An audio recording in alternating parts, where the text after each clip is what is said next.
I'm going to apologize right now because I'm going to read off a little script so that way I don't forget anything important to tell y'all. I'm also the co-liaison for the Racial Equity Committee. This last year, Artist Trust has really focused on centering race in our work. We've been doing that for some years, but in 2019 and 2020, it became very evident that we were not meeting our community or staff's calls for equity, action, and compassion. We have been since asked to evaluate our organizational practices and culture and are on a path to becoming an anti-racist organization. In the past year, we have had staffing changes, established this Racial Equity Committee to review internal and external policies. We're grateful to all of you who could be here with us today and who have pushed us in the direction of transparency and accountability. As a board member, I have to say, just as a quick aside, that in the last year, the work that the Artist Trust staff and board have done to really step up to a lot of scrutiny and criticism, it has been pretty amazing and to me. And I'm so glad that everyone's showing up to do this work and that all of you are here to do this work with us. It's really important. Energetically and emotionally, we're not the same Artist Trust we were a year ago. And we hope that all of you know that tonight's forum, you can be real and honest. And I want to also just add that I feel like this is a safe space so people can be as weird, radical, whatever they need to be while they're here chatting with us. At the end of this webinar, we're going to have some time for a Q&A. All questions can be put in the chat throughout the conversation. Lydia and Luther are going to be keeping track, and even if all questions won't be answered, we're going to try to do our best to get through as many of them as we can. If you put an asterisk at the beginning of your question, if you're a person of color, we'll try to prioritize those questions tonight. Last business, all registrants will be emailed a form where you can anonymously share your thoughts and feedback. A recording of this conversation, and that form will also be available on our website. I'd like to also add that Nicole Stellner is here with me as a board member. Board members, we have our own little email. It's called board@artisttrust.org. If you have an email that you would like to send us directly, we're happy to hear any feedback you have from us. And I'd also like to acknowledge that we do not have captions available today, and I'm sorry for that. At this time, I'd like to turn it over to Anastacia-Renee, who is a writer, educator, interdisciplinary artist, TEDx speaker, and podcaster. Anastacia was the Seattle Civic Poet from 2017 to 2019, a poet in residence at Hugo House from 2015 to 2017. They have received fellowships and residencies from Cave Canem, Hedgebrook, Vona, Ragdale Mineral School, and the New Orleans Writers Residency. Anastacia was also the recipient of the James W. Ray Distinguished Artist Award in 2018 and currently has an exhibition at the Frye Art Museum. Don't be absurd, Alice in Parts. Open now through April 2021. She has a long list of published works and is a friend and mentor to many. Anastacia, thank you so much for being here tonight and as our moderator. Thank you all for having me. Hello, everybody out there. And I thought to myself, all right, is there a certain way to moderate this conversation? I thought long and hard. I am such a perfectionist on myself, y'all just don't know. I am my worst critic. And I thought, is there a right or wrong? You know, it's Zoom. Should I have a certain kind of energy? Should it be like super, super professional and serious? You know, should we do that? Or should we be like, yeah, we're throwing chairs up? You know, I just wasn't sure. And ultimately, I came to the conclusion that I just need to be real. And I need to hear from my people, the panelists, and we need to just have a conversation. And in my mind, we're just having a conversation on my couch. We're just in my living room, having a conversation in which other people are privy to. So that's the energy that I am going for.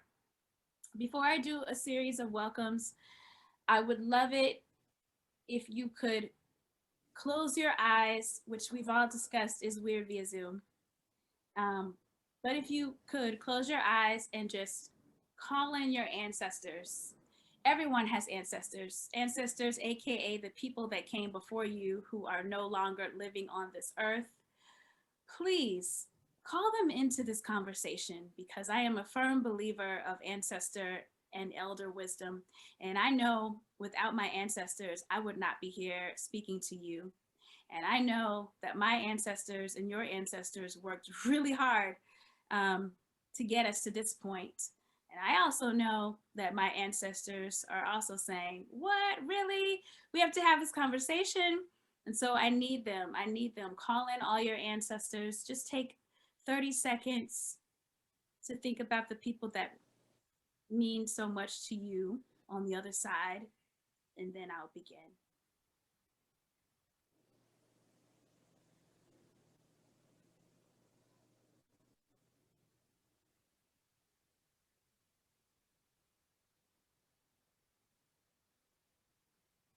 Thank you. Thank you for that. And thank you for bringing all your ancestor people here in this conversation. I want to welcome each and every one of them and you out there to the conversation. I'd love it if the artists, the panelists, if you all would introduce yourself, tell the world out there who you are, a little bit about you, why you're here, anything you want them to know. I'm going to start with Emma. White Hustle Hall. Hello, good day. My name is Emma Noyes. I'm a member of the Colville tribe. So I'm from the Sinaixt and Colville tribes within the Confederated Tribes of the Colville Reservation. And I'm joining you today from the traditional homelands of the Spokane tribe, Spokane Nation.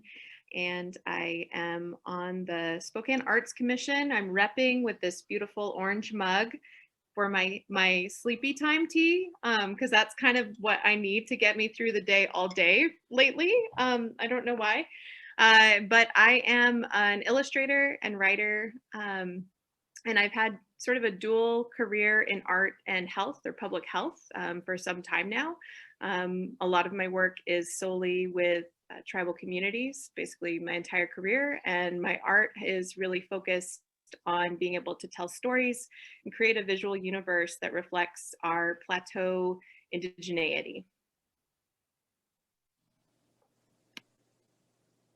Che. Yeah, thank you so much. My name is Che Sehyun, and I'm a Korean artist. I was born in Seattle. My parents immigrated, and I work in I guess a lot of visual art and music. I'm really big into storytelling. I work in videos, photography, and design.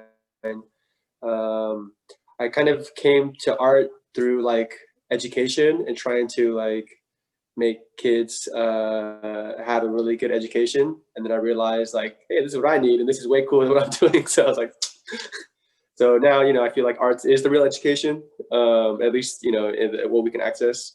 And yeah, I think through, I guess, my evolution as an artist, I've really come to understand that I'm also Indigenous. So I got to give a shout out to all the natives in this area. And, I got to live in the Swinomish tribe, and they really helped me understand that I was Indigenous, and that changed my entire life. And now my whole thing with art is about really understanding what it means to be Korean, especially in America, to understand these global relations and to really honor our ancestors.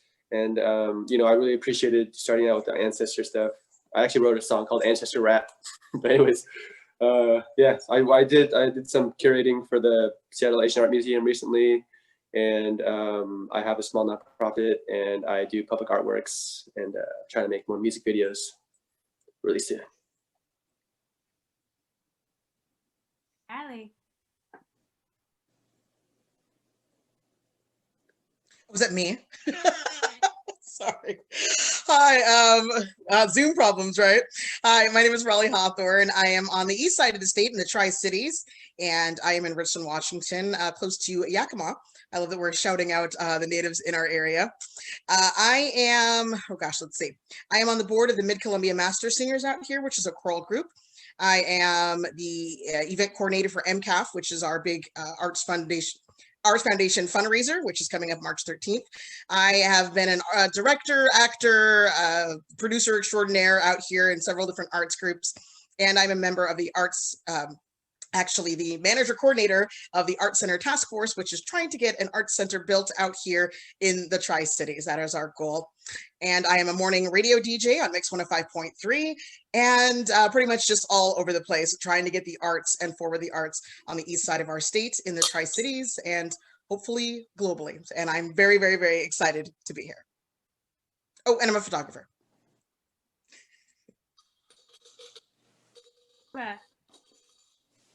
Did you say me? Yeah. Your mic, it keeps going out a little bit. Yeah. Hi everybody, I'm Elisheba Johnson. I am a poet, artist, curator here in Seattle, and I am one of 4 co-founders of Wanawari, which is a Black art center in the Central District that uses arts and culture to resist displacement. So thanks for having me here. Thank you all. Can you all hear me okay? Cool, the magic of Zoom and tech. I would love it if the staff and board introduce themselves to us, and then I'll talk a little bit about their role in our conversation.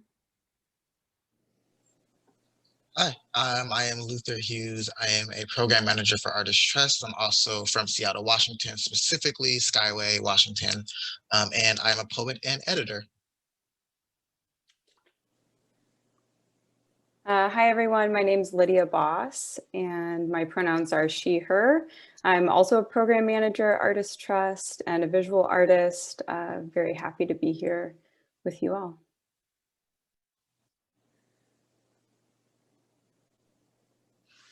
Hi, I'm Nicole Stellner, and I'm an Artist Trust board member, and I'm excited for this event. Thank you all so much.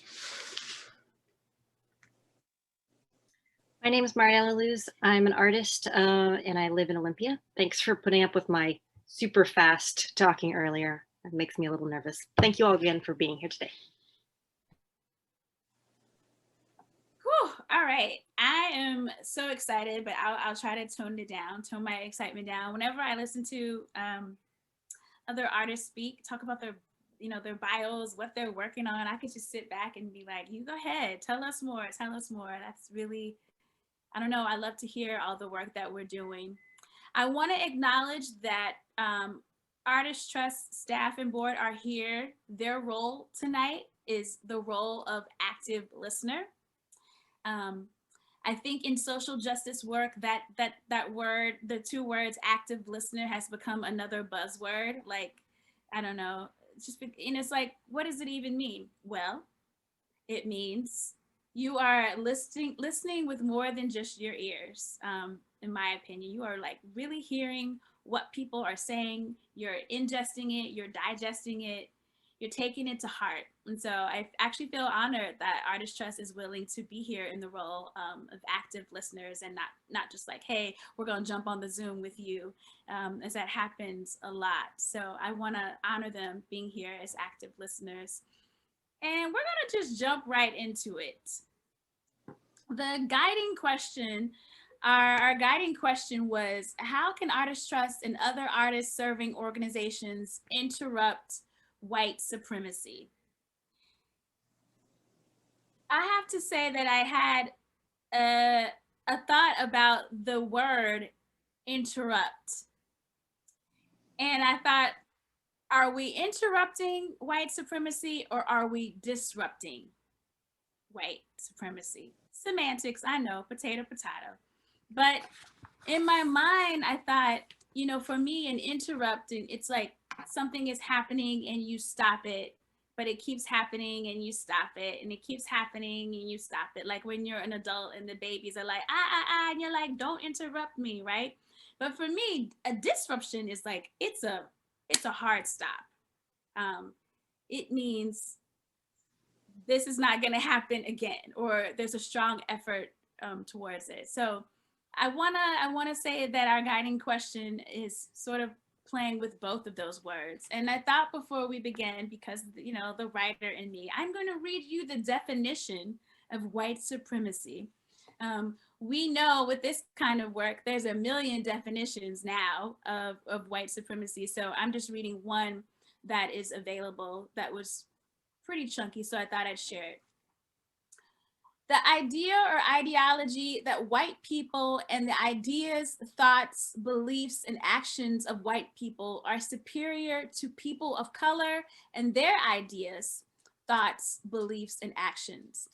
While most people associate white supremacy with extremist groups like the Ku Klux Klan, neo-Nazis, and you can fill in the blanks, white supremacy is ever present in our institutional and cultural assumptions that assign value, morality, goodness, and humanity to the white group while casting people and communities of color as worth less, immoral, bad, and inhuman and undeserving. Drawing from critical race theory, the term white supremacy also refers to a political or socioeconomic system where white people enjoy structural advantage and rights that other racial and ethnic groups do not, both at a collective and an individual level. So I wanted to throw that definition out as our working definition of white supremacy and ask each of you, what the heck does that look like when we talk about white supremacy in the arts space? What does it look like, feel like, taste like, touch like, shoulder like? Tell me from your experiences. And I know some of your experiences will overlap, but I still would like to hear from each of you what that looks like, with that being our broad definition. Anybody in a hurry? Well, go first. I'll go first. In one area that I've noticed is in the area of performing arts with casting. So when we're talking about acting, whether that be theater, television, screen, big screen, doesn't matter. I've noticed that, there's a certain trend in not casting leads as people of color, or not casting, not having people to do hair and makeup for people of color. A lot of different things can go down into the performing arts, and they talk about typecasting and things of that nature. And typecasting for certain projects does actually make sense, but the fact that certain directors, you think of a lead, right? You're doing Shakespeare and you think, oh well, Puck can't be black. Why would he be black, right? And you think of all these things, and I don't think it's necessarily intentional all the time, but because it is so ingrained to how we have done things in the past, I've seen it come up time and time again, where people of color are not really cast in lead roles, or they have to do their own hair or do their own makeup. And I feel like if we are trying to disrupt that, it would be nice to just cast on who's going to be awesome in this role, and to make sure that if whoever you're casting, we're comfortable with doing hair, doing makeup, and really trying to open up those spaces for anyone to be the best, to be the top, to be the lead. Yeah, jump in. Anybody else? How do you see it playing out? Yeah, I'll jump in. I've been thinking a lot about this the last couple of days, and I want to kind of look at it from a macro level, right? Like Artist Trust is a re-granting organization. And I think that white supremacy and capitalism are actually inextricably linked, right? So capitalism needed white supremacy to thrive. And so I think that philanthropic dollars, philanthropy only exists because 1% of the population has all the wealth, and then we need them to redistribute it so that all these other people who are without can have what they need, right? And so I think it looks like needing a state arts organization to re-grant dollars to artists on the individual level to make sure that they can produce their work.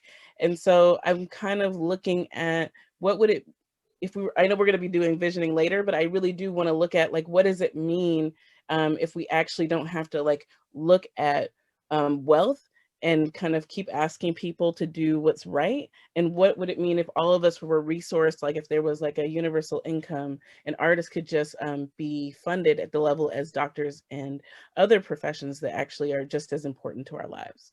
So that's what I have to say. Yeah, I'll just jump in. Yeah, I definitely agree with what other folks have said, and the way I see it playing out in the arts is, I mean, there's so many ways, but I think just from my experience, I think it's really like obvious in certain ways, but it's also really subtle. And I think there's also this thing called like kind of a racial formation where like Jewish and Italian people were not white, but then they became white through this process. And I want to see how, like, despite the changes and social movements that have happened, like white supremacy has been a very consistent force for at least like a couple hundred years, or, you know, people will argue different dates. But yeah, the way I see it play out is like in people's internal biases, how they value other people, how they have expectations and norms. Like I was producing some content that was focused around the Asian community, and I was told like, you know, not to put in Black Indigenous people, you know, and I felt like, you know, why not? You know, and they were trying to kind of use this like reverse, I don't know, like sensitivity around that, you know. But then I had to point out that, hey, like, why do white people? One of the criticisms was like, what if Black Indigenous communities don't want like an Asian producer to make content about their communities? And I thought that was a valid question. But then I asked them like, why do white people get to make it about everybody? You know, and they're like, that's true, you know.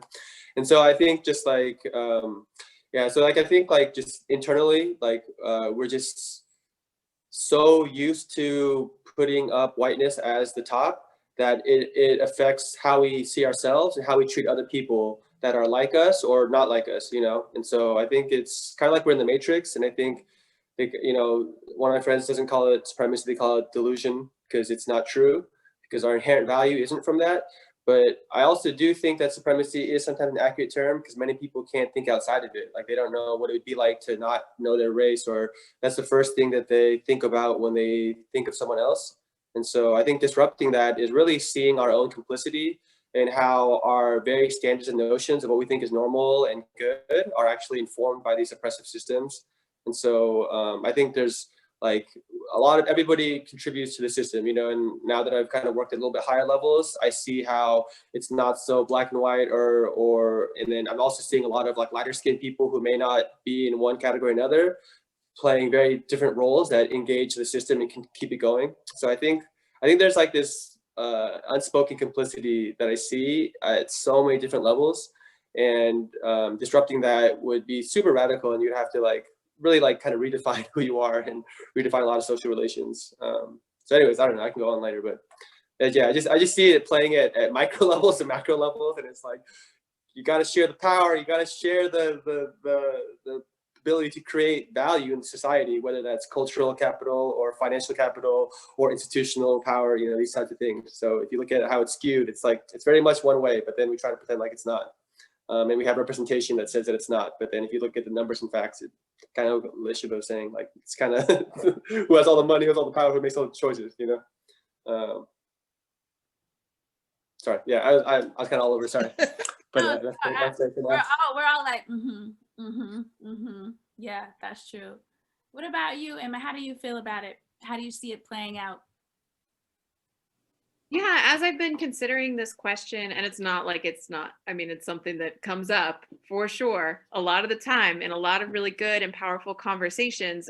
It's really, I think it's a lot of what I see. And when I think about some of my personal experience and a lot of artists that I'm close to, I mean, it really comes down to whose story winds up mattering. And then, you know, and then how, if that story is going to get to be told, how it gets to be told, how it's framed, how it's shaped in certain ways. And I feel like a lot of that, and I mentioned earlier that my art really pushes a sort of focus on this resistance to the erasure of Indigenous peoples, because there's just so much history that is the product of white supremacy that that just needs to, that the arts is the great opportunity for being able to really pull that forward and examine it in ways that can't just be sort of decided upon by someone that maybe isn't ready to hear it or talk about it.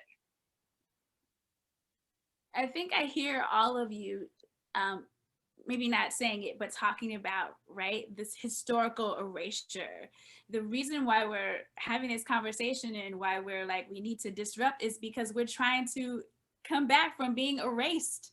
We're constantly like, no, no, no, no, no.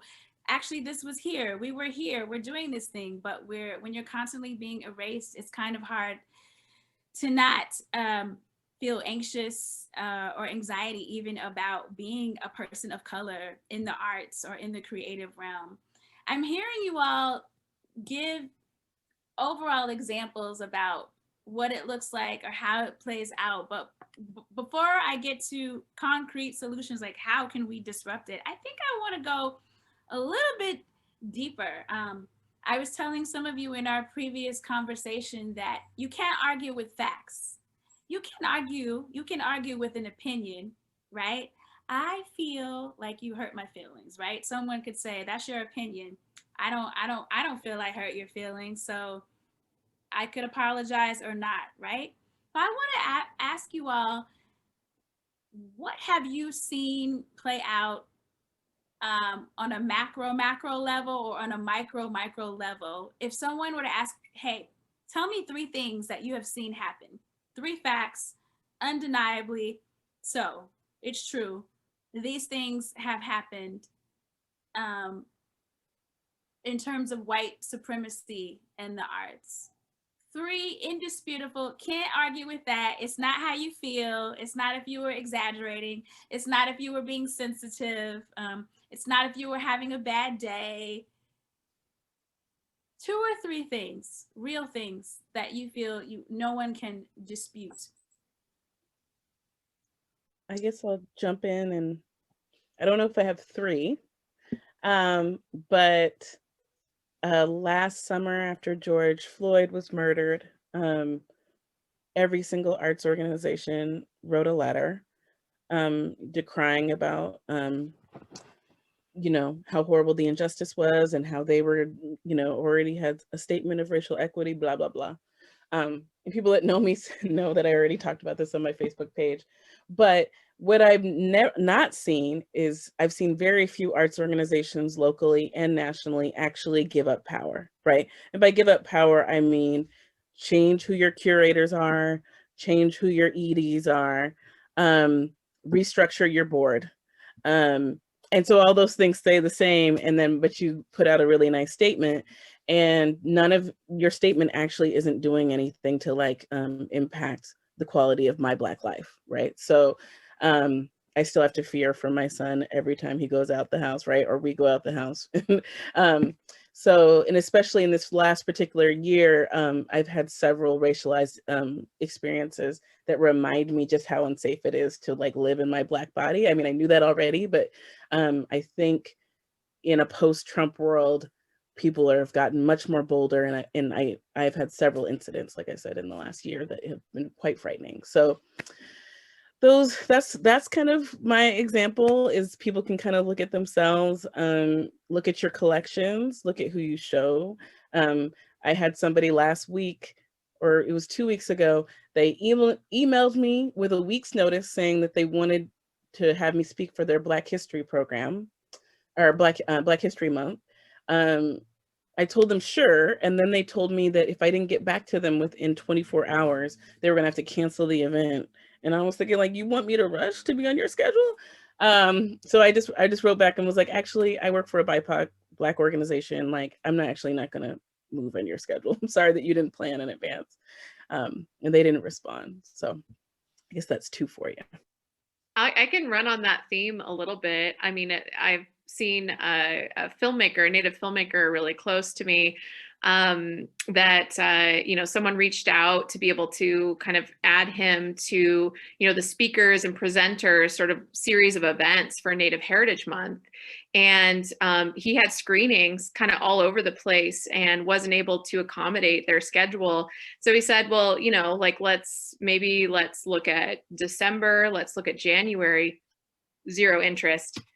Is the film not valid outside of November? That's completely ridiculous. And so it's that sort of thing that I think that's one example that I have. There's a few, I feel like I can popcorn a few more. So I want to hear if that's, if someone else has one they want to add right now. Yeah, along the lines of, go Che. All right, I'm going. Life in the start. We're all so excited. No, I had kind of an unfortunate situation, and it's kind of parlaying off of what both the ladies have said, where there's all these statements and all this like, we're going to do this and so on and so forth, and then like crickets, right? There's no action behind the words. And I think that's one of the biggest things is everyone can jump on and have a slogan and get on a bandwagon, but then when it's time to do the work, people aren't showing up to do the work. I helped an organization with their social media, and there was a comment asking if they were going to put out a statement because many theaters had, and some locally, and of course nationally, many have. And so I was relaying this information to them, and suddenly it became about me and what I wanted, and it wasn't really like that. They kind of put me in this position of like I was the ambassador for this entire movement when I'm not. I'm like I was literally the messenger of this is a comment that was on your Facebook. How do you want to? I'm not on your board. I'm not part of this decision. So how do you want to respond to this? And it became this whole big thing in the meeting, and a grown man stood up, threw a fit on Zoom, and called me a bully and was attacking me. And I didn't even know how to respond to that. I'd never seen a 2-year-old tantrum in a grown man, and it made me really have pause and to be like, your rage and your uncomfortability and all the things that you're feeling, I've been feeling my entire life. People of color have been feeling since the beginning of this nation. So I'm sorry that someone brought this to your attention and now you're upset, but you're literally having a fit. Like it was the most incredible. And I mean, I had to turn off my camera. I was crying, and I feel like the actions have to be behind the words. And so many organizations right now are just throwing up the words, and they're not backing it with anything. And behind closed doors, yeah, they're not doing what they need to do. And I can't carry the weight. We can't carry the weight.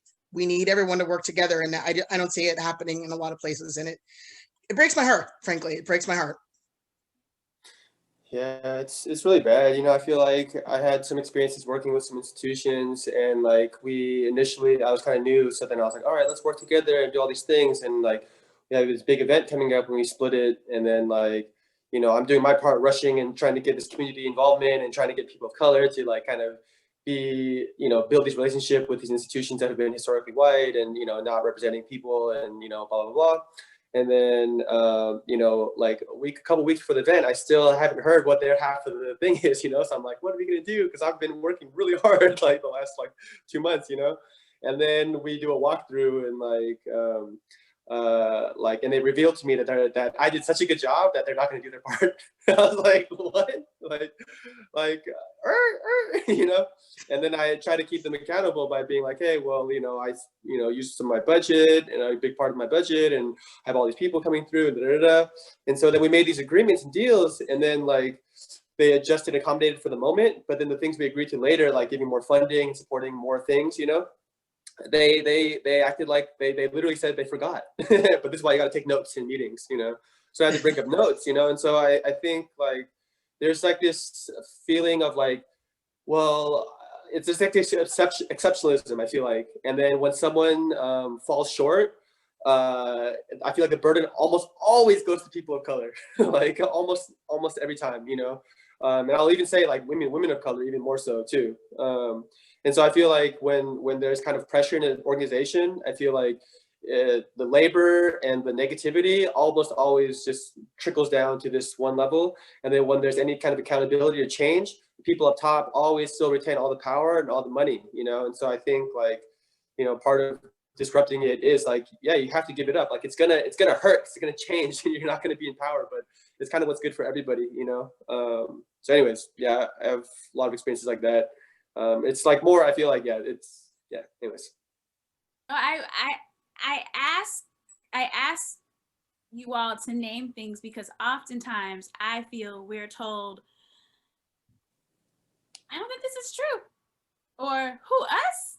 No, we are, I've heard the term progressive, we're understanding, we're loving, we're loyal, we support you. But then on the other hand, you have this like laundry list of things. And so I think sometimes those things, the small and big things, go unnoticed. And you all know, as a person of color, you're just raised or told you just got to be strong, just push through it, right? Like it's you if you complain, that's a sign of weakness, or you could lose your job, or maybe you won't have your same clients, or if a certain group is in power and you brush up against one of those group members in the wrong way, right? There's that internal feeling of like, oh boy, I have no idea what's going to happen next. And so I just wanted you all to name it, to put it out there, because a lot of people don't see it. They could think because we're so proud and we're confident and we keep it pushing that everything's fine. And I think that's a mentality that everything's fine. What's the big deal, I feel like. And so that's why I asked you to name a few things. You talked a little bit like what you would do. Oh, go ahead. Sorry, did you go? She was gonna popcorn back, so I'm waiting for her to popcorn. Oh, okay. Back. She wants to popcorn. Oh, sorry. In. Do you, Emma? Is that yeah? I can popcorn some more. No, sorry. I was sure. Sorry if I forgot. No, thanks. No. I can popcorn some more. Yeah, I just other things that I really see happening just out of my own personal experiences, in spaces where I feel like there's this extension. It is hard when there's sort of, this layer of like of felt high support or like really interest in being able to have me be there or have, a Native artist or someone there. But then sort of the different like little molds that we need to fit in to be able to be there. And so for myself, like in this past year, I had a book come out and it's called Baby Speak Salish, and it's really about language revitalization work. And I cannot tell you how many different just opportunities or different folks really wanted to be able to engage with me based on that work, but wanted me to come do storytelling.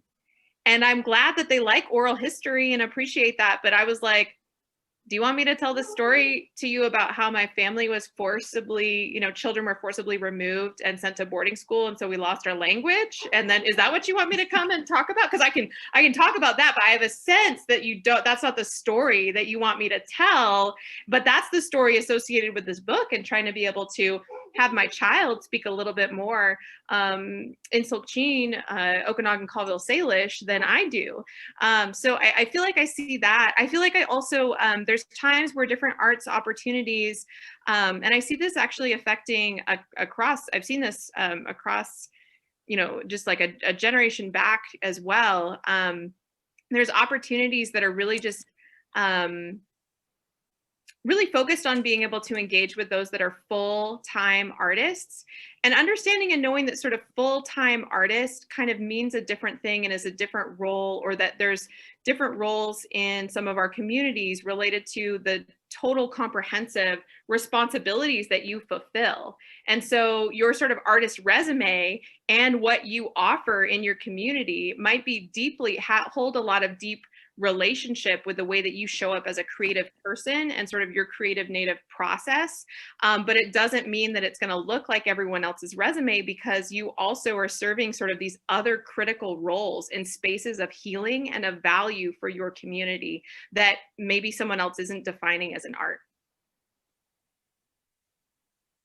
I don't know. I just feel like we could talk about this forever. I mean, like we all got tons of examples. We're not in the living room. Be cognizant of time. Okay. I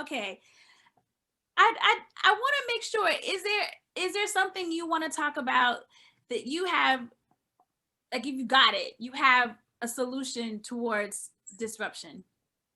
What does it look like? Like we're not talking about the dream yet, and we called out experiences that you've had, but what does it look like then to disrupt it?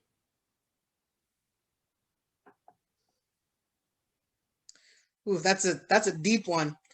I would say just disruption. I always feel like, and y'all probably have had these experiences where, and it's kind of been reflecting what you said, but people are like, okay, what can I do to help? And then you kind of tell them what to do, and they're uncomfortable with it, right? They want to help you in the way that they're comfortable with. And that's not always feasible, because people don't want to be uncomfortable, right? They don't want to be put out. They don't want to give up power, share power, like Shay's brought up a bunch of times. So when those opportunities come up and people do ask us to speak or do ask us to, you know, participate in these things, I feel like the best disruption is just to be as honest as we possibly can, because we're not doing ourselves any favors or anyone else by sugarcoating. And we've done it for years. I do it in my job like almost weekly, right? Where you're like, I don't want to be angry Black woman, right? And we have all these like stereotypes for, you know, each race has, that's not white. We get upset, or it's like we're sensitive, or we're this or we're that. And I personally think that disrupting means we're going to have to push those boundaries, and we're going to have to push the status quo to be uncomfortable and be very uncomfortable. And I can't worry about looking like an angry Black woman anymore. I just can't, because I am an angry Black woman, right? I mean, but I think that the consequences for that need to not be there, or need to be understood, and need the white supremacists, whether it's, again, an unintentional, systematic, or intentional, need to be really uncomfortable and really need to be like, you know what? I do need to shut up right now. And you do get to be an angry Black woman, or whatever, you know, that looks like for you. And we can't be polite the way our mamas and daddies raised us to be. And I know that goes against my nature a lot. And it seems like everyone in this group, you know, I got some nods going on where we know what that's like, right? So I think that disruption is going to have to be a little bit more uncomfortable than the status quo is ready for. And I think we're just going to have to do it. We're going to have to do the work. Jump in, anybody? I think there's a need for a really strong commitment to find some truth together, and to be able to really, I mean, I think the active listening is a really important piece, but really that in order to undo the type of sort of fraction, like that force of like making these fractionated sort of communities and fractionated selves that white supremacy seems to like do. I think to undo that, that's a lot of need to be able to sort of be able to examine and come towards some truth together in a way that really is specifically aimed at sort of identifying some of those fractures and then finding your way back out towards truth.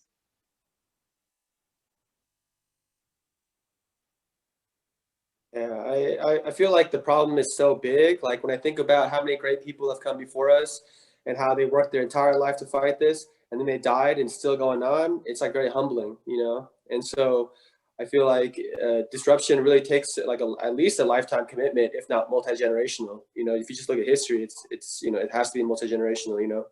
And so I think I think of it kind of like warfare, where, you know, you can't lose sight of what's going on in the context, but at the same time, you can't just fight every battle because you'll get exhausted, you know? And so you have to kind of pick your battles and be strategic and think about what you can do. You know, just like a really clear example, like over the summer, I helped organize like this massive mural party and project. And I think we painted over like 120 murals in Chinatown after some of the protests for George Floyd. And I feel like that kind of showed me that like people want to do something, but like you have to like kind of wait for your time and moments to gather people, you know, and you can't just be like railing away at every little thing. And then you can kind of like, I guess, yeah, I feel like you have to be really, really strategic, you know, and I think you have to constantly like do your internal work as well as doing communal, like your small tribe work, and then also doing like kind of big movement work, you know. So I think like what Wanawadi is doing is like, that's amazing. And some of like, I think some of the most forward thinking work that I've come across, you know, in the city. And like it takes like a real community, like, oh yeah, sorry about the Chinatown thing. Like they were, Joaquin came and spoke, and he was saying how the city of Seattle has like these 30-year visions and plans, and Chinatown really isn't part of it, and neither is Africatown, you know. That's why we got to work together. And he's promoting solidarity and kind of giving history and context. But a lot of people that I know, especially like people fighting for social justice, like we're struggling day to day, week to week, maybe month to month or year to year, you know, if we're lucky, you know. But you know, people that have a lot of power, a lot of money, they're thinking like decades out, 50 years, 100 years, you know. And so I think we just got to be really humble and realistic about it, and really like know where to fight and put our energy in, and think about it as at a minimum lifetime commitment, if not multi-generational, you know. Mm-hmm. And I think like if you're not if we're not seeing people invest, if we're not seeing the investment in our communities, if we're not seeing like the faces of our community members be those that are supported by trust, like that, I mean, that in and of itself, of course, I mean, it can't go unnamed that is so important to be able to see those investments with dollars. Yeah. I agree with you all, and I'm thinking about, before we transition into the dream, fatigue, right? We're so tired. We're so tired energetically. People might not know, you know, because you're still doing, if you have 50,000 jobs and you're being a community organizer and you are the liaison between this group and that group, and you're a mentor and you're a teacher and you're a child or an uncle or an aunt or a cousin, you are energetically exhausted, but the world still expects you to do the work. So a question before we get to the dream is, how do you deal with the fatigue? How do you deal with like that energy? I can't even, y'all know what I'm talking about. I can't even verbalize the energy, because it's the energy of like, my people did it before me. Come on. I know I can do it. It jumps between that and also between, really? Really? Are you kidding me? Right? So I want to know, how do you all juggle those two energies of fatigue?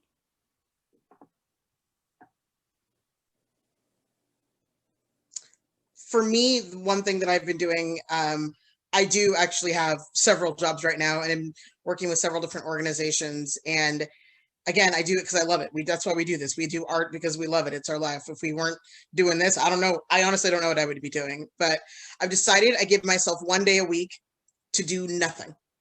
I watch silly movies and I take baths and I play with my dog.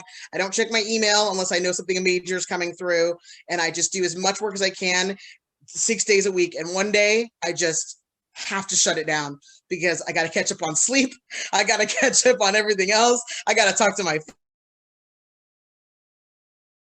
family, just going through all of it, right? We've gone through insomnia. We're Zoom fatigue. We got pandemics, people getting shot in the street. I mean, it's so much. Even if we weren't a pandemic, we're still dealing with so much. So the one thing that's kind of getting me through is I got one day, whether it's, and I change it day every week, whatever day happens to be the day that I know I have the least amount of Zoom meetings or the least amount of things that have to be done.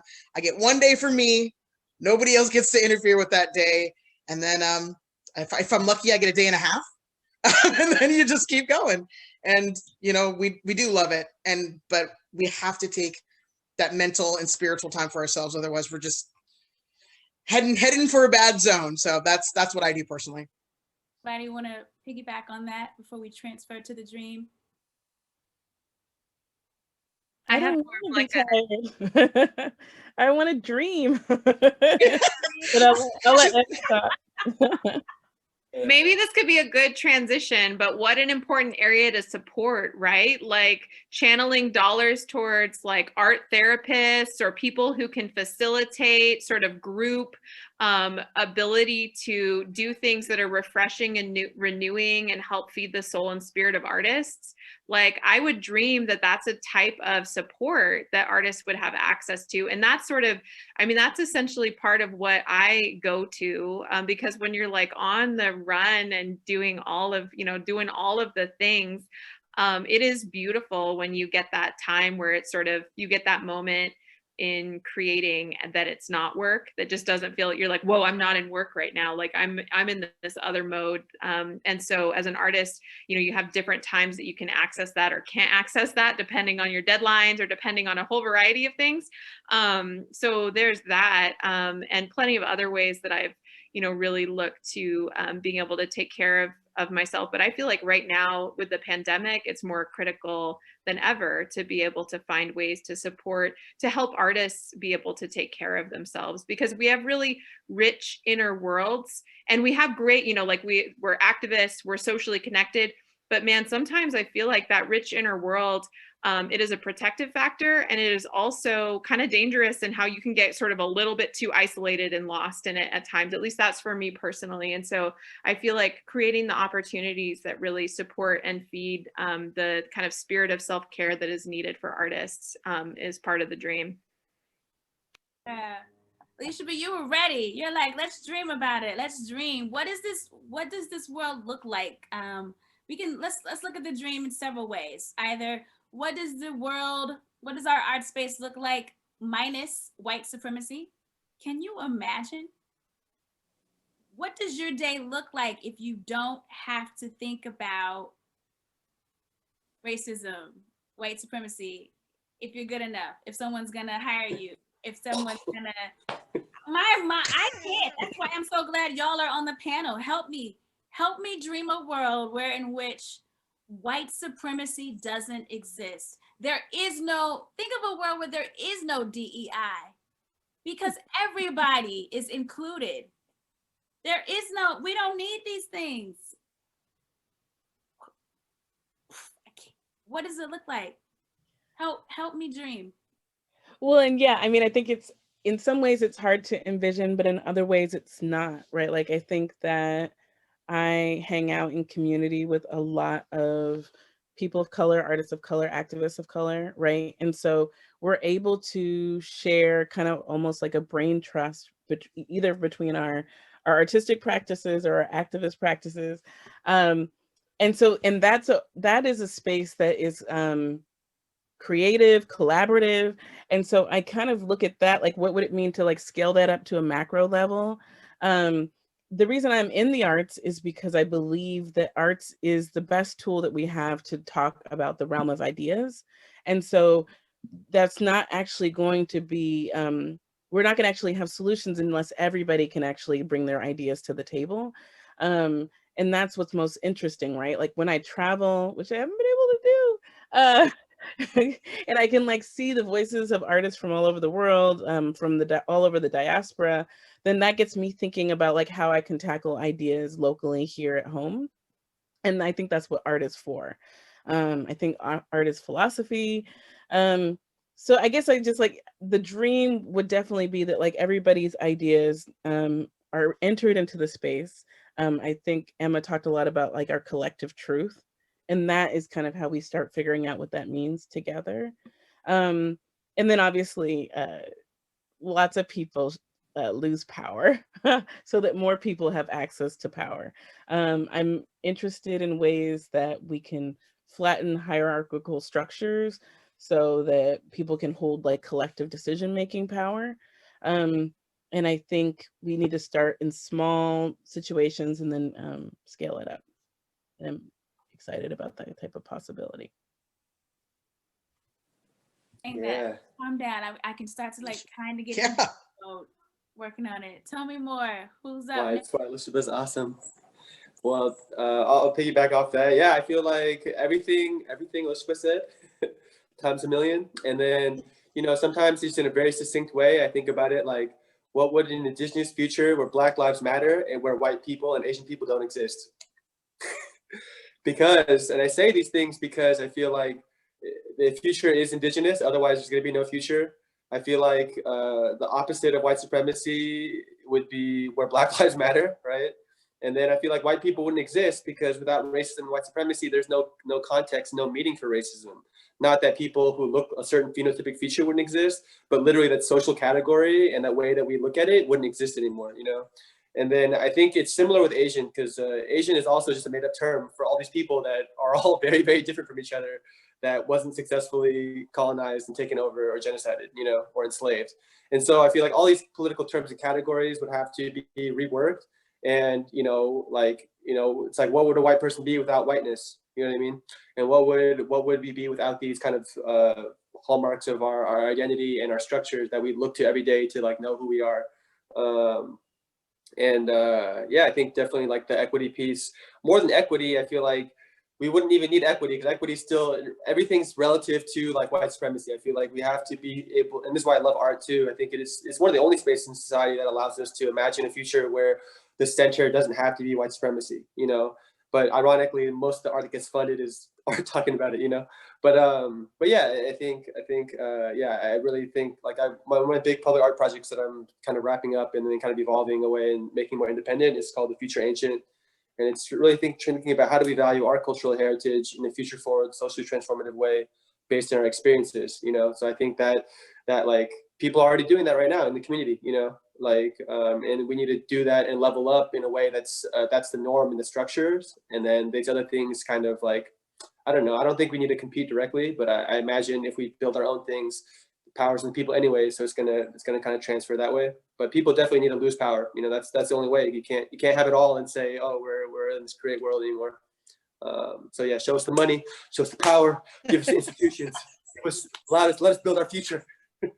Yeah. I think I want to piggyback off of that just for a second. And I know we're like probably really over, but I don't want it to get twisted that Black people, I can only speak for my people, are self-determined. Like, I feel like in these conversations, it ends up being like, of course, I talked about dismantling and disrupting white supremacy, but like, I think people forget, like, Black people have been, and Asian people and Indigenous people and everybody else, right, and Hispanic folks, we've been having our own political structures, we've had our own economic structures, our own art structures, right? Like it's just that the larger structure, right, is based in white supremacy. And so I just want white people to know that, like, we're really not trying to wait for you to put us on, right? Like we're putting ourselves on. And so if you don't shift, the world's going to actually leave you behind. And so you see that with things like the opera and the ballet.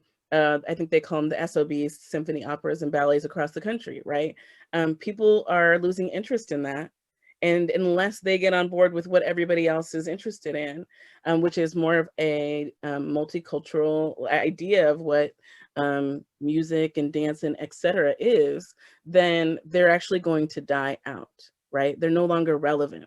And so I just want to also put that out there, because I'm not sitting around waiting for anybody to put me on. Yeah, no, that's a really good point, and everything that both y'all have said is spot on. And I this is kind of a cheesy reference, so hang with me for a second. But my ideal in the dream, in addition to what you have said, is I was watching Bridgerton, and for those of you who don't know, it's a show on Netflix, and it's a period piece and it's based on these romance novels. It's really corny, but Shonda Rhimes and the casting was fantastic. Because I was sitting there watching this, and I love the Jane Austen type of stories, and I love period pieces, but Black people are slaves. Asian people are, warriors from another. I mean, there's always so stereotyped. Native people are always, they're some upset about something or trying to come, jack the pilgrims or whatever it is. There's always like these crazy stereotypes. So when Bridgerton had this casting, I was like, what is this? Why are there why is the queen Black, and why are these clothes? Yeah, the show is Bridgerton. There we go. They're in the comments. But yeah, but it was so neat to just, after you got past the initial shock of seeing like, oh my gosh, there's all these different cultures in this world. You're just like, this is a fun story, and it didn't matter, and it wasn't a big deal. And like Che was saying, like that idea of equity, it wasn't even a concept, because it was just, oh, this is their world, this is where they live, this is what happens there. And I would like to see more of that representation, because, I talked about that earlier with like casting practices and things like that in the performing arts world. And, it's a corny statement, but representation does matter. And when you see yourself in all these different worlds with all these different possibilities, that's the magic of the arts. That's one of the main things that we love about it, is we do have that freedom. Like I think Che was saying, to imagine a world. And actually, Elisheba said it as well, where the arts push that. They push that to the other levels. And yeah, if people are getting on that level, they love seeing. I mean, I have no one who's like, oh, I didn't like seeing, the Duke being super hot in Bridgerton because he was Black. Like, and if they did have a problem with that, 18 billion people jumped on like, dude, what are you talking about? Dude's smoking. So, and I know this is corny, right? But like those little things are so huge and they go so far. And I want to have that be not a point that everyone's like, oh, yeah, that's fine. But we're not there yet. We're at a point where it's still so shocking to see all these different kind of casting and different kind of representation. And so my dream is that won't be shocking one day. It'll just be cool. We got a bunch of really cool artists together and they're making a show, and doesn't matter if what they look like. And I love I love that ideal of just, I don't know, we could be whatever we want and have that shown in all of our arts forms. And yeah, and the SOB do need to get on board, because all these other art forms are shifting and they're including and they're showing these different stories, and everybody's enjoying them, unless they're, into the white supremacy, in which case, sorry, your time is done. I'm dreaming now. Emma, it's on you. See how I'm so much calmer now than when I raised the question, because y'all have me in dream world. What say you, Emma, about this dream? For me, this dream is really just, an incredible space where artists and those that are enjoying the arts are really able to be their whole self in a way that just is often not possible, in a way that does not create sort of the division of what aspect of themselves is enjoying something versus what aspect isn't enjoying something, and like creating some kind of internal battle and the million questions. And so I think that for me is part of that dream. And I think, like, to me, it's just an understanding that some of this dream has existed, or that these spaces are being already carved out, or just like Elisheba said, like, we're not just like waiting. We're not just like sort of on the sidelines, just waiting.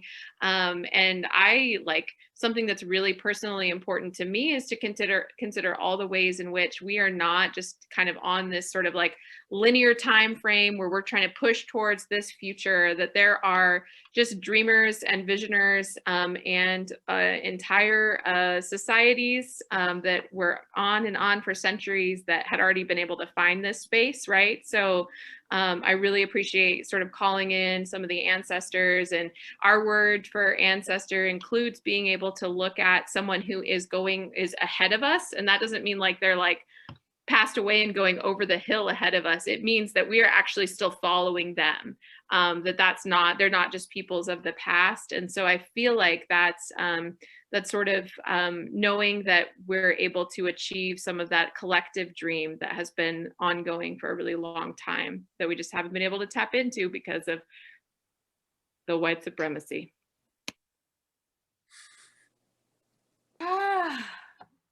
Wow. Okay. I know we can't be here for 3 more hours, so I suppose we should move on to questions. I think there are some questions out there for you, panelists. First, just like, thank you, all of you. What an amazing conversation. I'm super inspired right now. So the first question that we have is from a BIPOC audience member. And the question is, do the artists on the panel have any specific recommendations or advice to give directly to Artist Trust about how the organization can disrupt the ways in which white supremacy has played out in the organization's present and history?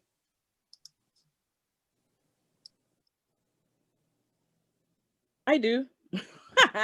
Yeah, don't hold back.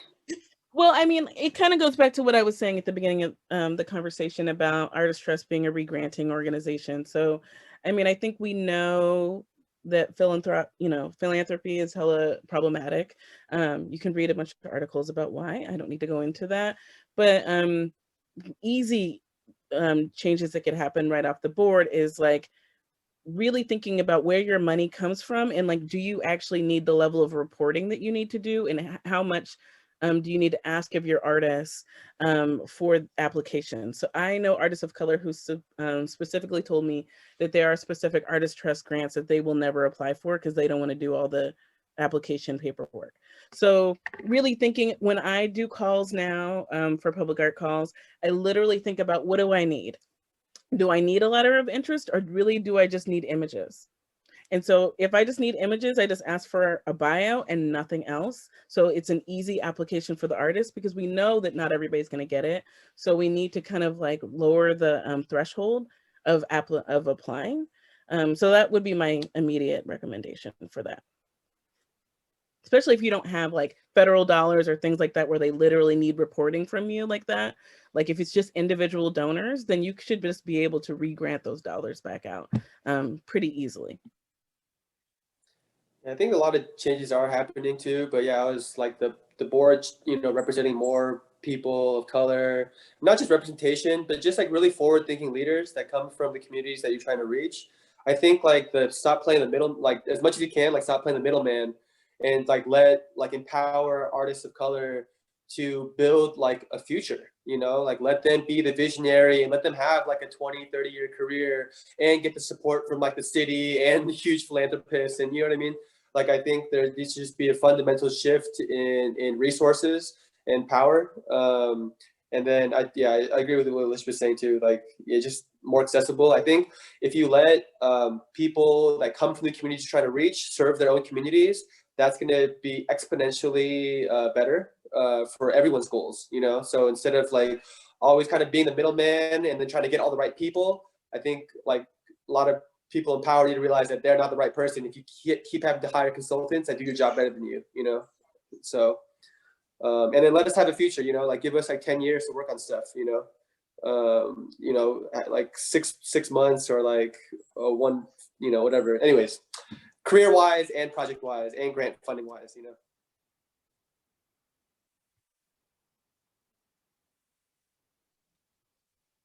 Yeah, I want to second that, sort of just being able to explore what it looks like to actually let like an artist like take a breath and have some funding for a longer period than like 6 months. Or but I also am newer to also like learning about and engaging with artist trust as well. So I want to note that with that comment, but that's just speaking more generally towards a lot of opportunities that I see. Yeah, y'all nailed it. The lack of the ability to use the reaction emoji in webinar is like criminal right now.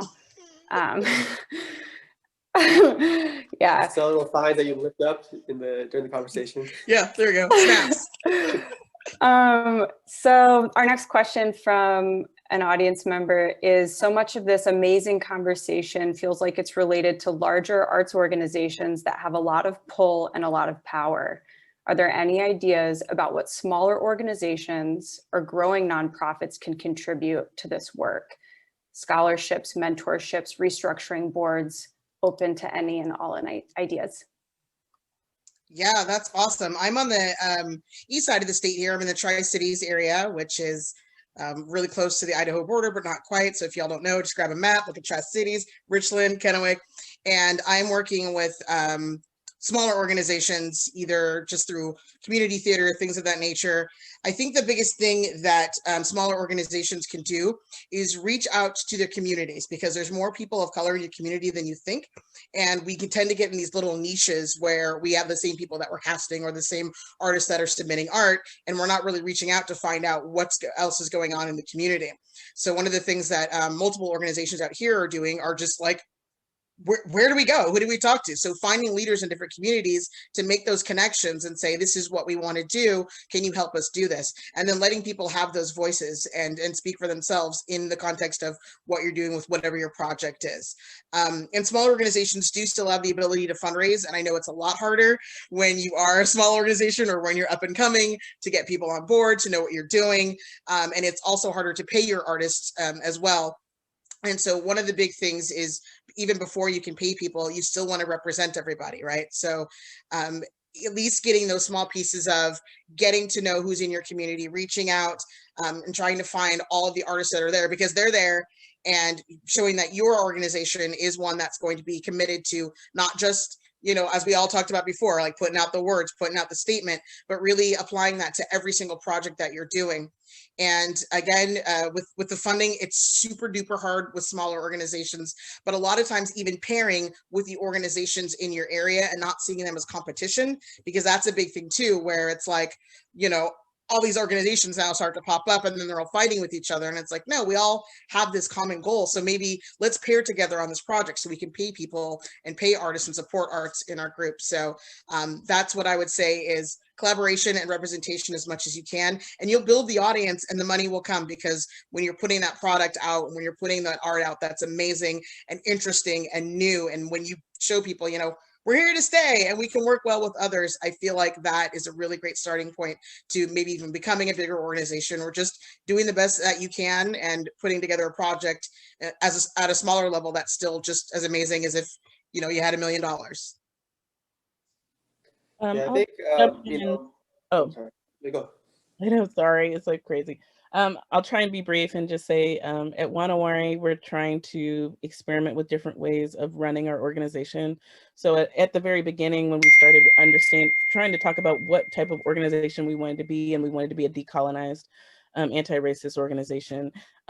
So 4 of us we operate as an executive cohort. So there's not just one executive director, and 4 of us share power and decision making. And then 2 of those people will cycle out, and then we'll cycle 2 people in, because we believe that there's a lot of knowledge transfer that doesn't happen when you have just one ED. And we like the idea of actually also being able to bring people in with specific skills, but then they don't know how to do everything else, and they can be trained up. Do we know exactly how all of that works yet? No, we're figuring that out, but we're committed to that. And we're committed to operating in a different way. And so I think part of it is just kind of deciding like how you want to operate and what works for you. And there's times that we just like have regular check-ins where we're like, this work is hard. What do we need to find joy? So we said that this year all 4 of us as executives are committing to only accept doing things that bring us joy as an organization, so that we can keep finding joy in the work. So that's one of the things that we're doing. That's beautiful. I was going to describe things, but I feel like, Elisheba, you're already doing it. Yeah, I feel like, you know, more money, more problems too. So it's a small org, you have more flexibility, and you can be more bold, and you have less people being like, you can't do that, right? So I think you kind of got to lean into your strengths, where like you can be more creative, and you can kind of experiment more, and you can take more risks. I would say that, like, to combat this stuff, I would be very upfront and center about it, and take a stand. You know, we need everybody to take a stand, and that kind of work can also help actually position you into more of a niche, and that helps build relationships with larger organizations. Because if you're all about, you know, smashing white supremacy or decolonizing, like, make it front and center, that everybody who comes in there knows what that is, and so that you have alignment. And then when you interface with other orgs too, they just know what you're about, because, you know, you're about it, you know? And so I would definitely take risks and collaborate, and lean into the strengths of being small and nimble. Because even if you get more resources, a lot of times money is like strings are attached to that money, so you end up not being in a better position by having more money, you know. And so yeah, like, I think we're all suffering, so you gotta love yourself. And it's kind of, I feel like the same way that's like the way you grow a career, the way you grow a business, the way you grow a child, I feel like they're all kind of the same, you know. But anyways, that's my thoughts. I would say yes to collaborating, to co-fundraising, to co-funding, to co-learning. I mean, learning across organizations is really important. So if you've thrown down your statement, your anti-racism or anti-white supremacy statement, then clearly you need to be able to walk the talk, and maybe you need to be able to stumble through that a little bit together with another organization, and be able to, just be able to work together in that. Some pretty amazing ideas there. Thank you, everyone. We've got one. Oh, what? I'll say one more quick thing. Yeah.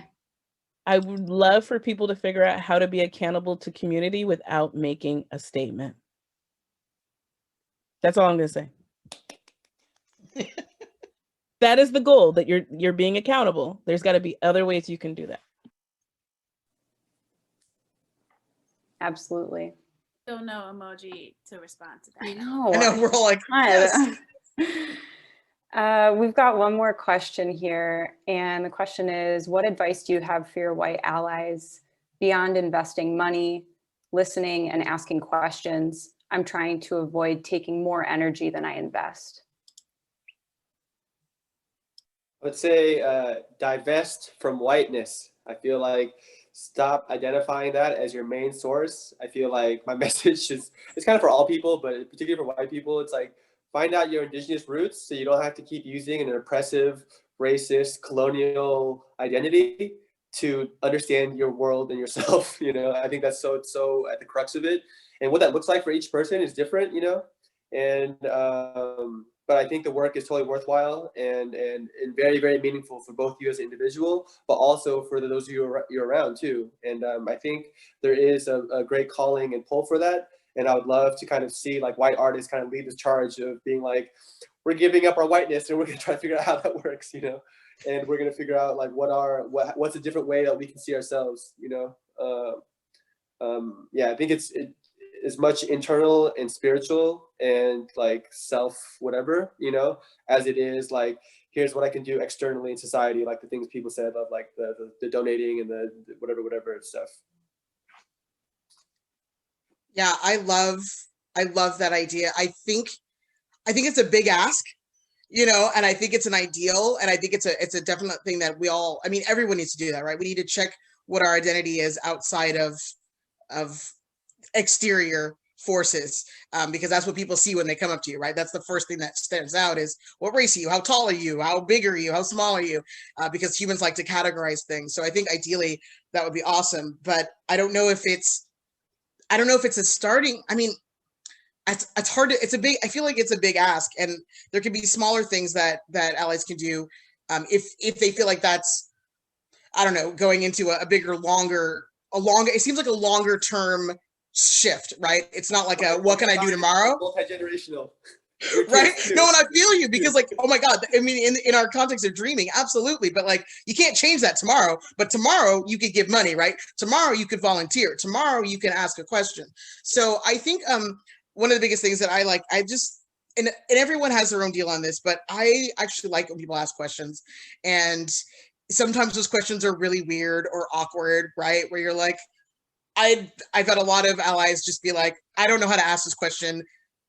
Can I ask you this? It's going to be weird. I'm like, dude, get weird with me. I'll get weird. I think we just have to get weird, and we have to ask each other those questions, and we have to just be like, and it can't be and again, Google a lot of things, right? You can't just go to your friends of color and ask them to break everything down for you. By all means, do research. But by having those conversations that are super awkward and weird, I've had more people just be like, dude, and it's good for me. I feel good. I'm like, I'm glad I had a weird conversation. I didn't even know this thing was bothering me.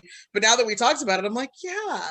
So I think we have to talk with dollars. Let's get real. I mean, it's an absolute important thing, but I think those conversations, and I think those little questions that can come up, if you find people that you love and trust, and you can take that information and put it into your daily life, right? Where you're like, okay, oh God, I'm sorry, this is such a long answer, but like there's little ways to do it, and I feel like I can't break it down in the next 2 minutes that we have to do it. But just doing those little things that you can do daily, and always have Shay's bigger picture in the background, because yeah, that's a long, amazing energy shift that we do need to have for sure.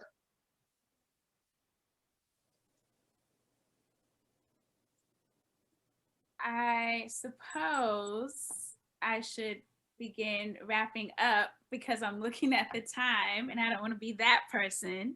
So I want to say to the panelists, thank you so much for being exactly who you are. You don't need to put on a shirt that says I am authentic, because you have come as you are, and you have expressed that, and I really appreciate you. And thank you, Artist Trust, for being active listeners, and for offering this panel with this clear title. And thank you, everybody out there who is listening and doing your own emoji dance out there, like, yeah, mic drop, what she said, what he said, what they said. I can't see you, but I really appreciate the energy in that, and thank you for having me as a moderator. So I hand it over. I just want to say thank you to everyone again. Anastacia for moderating and doing such an amazing job. Emma, Che, Raleigh, and Elisheba. This conversation has just been so amazing. Yeah, there are really no words. And I am so thankful for all of you being here today. Thank you for Lydia and Luther and Nicole for showing up. We have more of these community conversations happening, and we hope that you'll join us for those. If you guys have any questions, please let us know. Thanks again for being here.